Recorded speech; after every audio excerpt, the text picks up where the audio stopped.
Okay, so the process for creating this diagonal jig is very much similar to the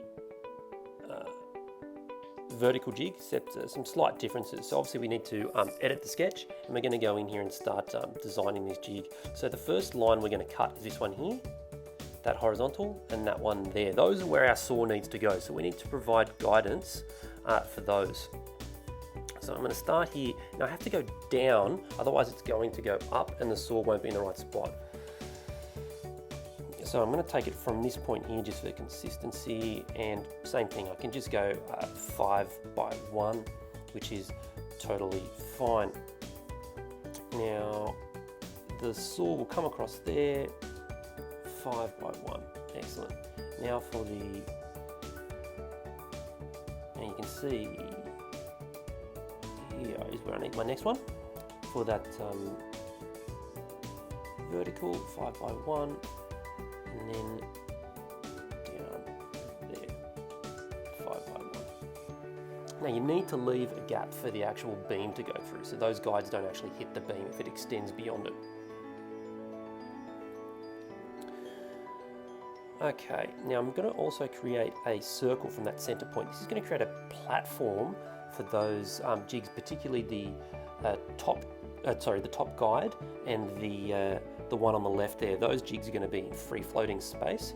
If they don't have a platform to be built off, they're not going to go anywhere. It will be actually part of the jig. I'm also going to provide these almost like little webs to support it, because they will be, like I said, free floating on that platform, and they'll snap very easily. So that's just going to give them a little bit of additional support. I've just gone 3 by 1 with those.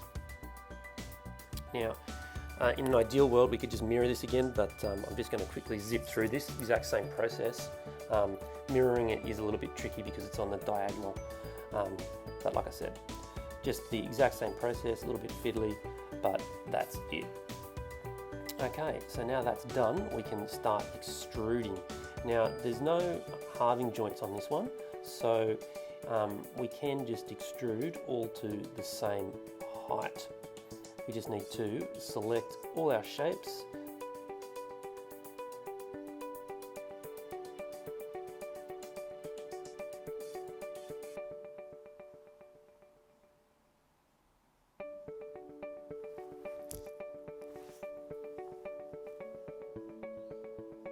Now you can see I've actually made a little problem here. That one is actually in the wrong spot. That's where the saw will go. So I'm just going to unhighlight that one, and I'll go in and fix that one in a second, and you'll see how easy that is to fix if you have made that mistake.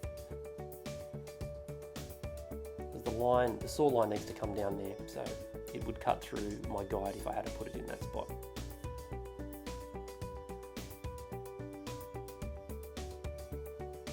So I'm going to extrude those by 9, same as the other one.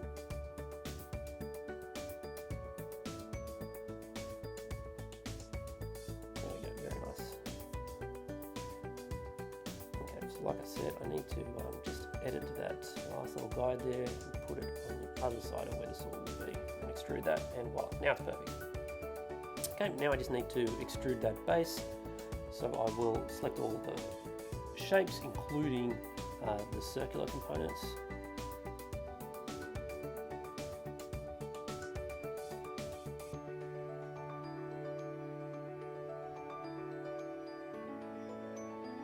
Sometimes you need to zoom in and make sure that every little shape is covered, otherwise you end up with a little hole in your jig.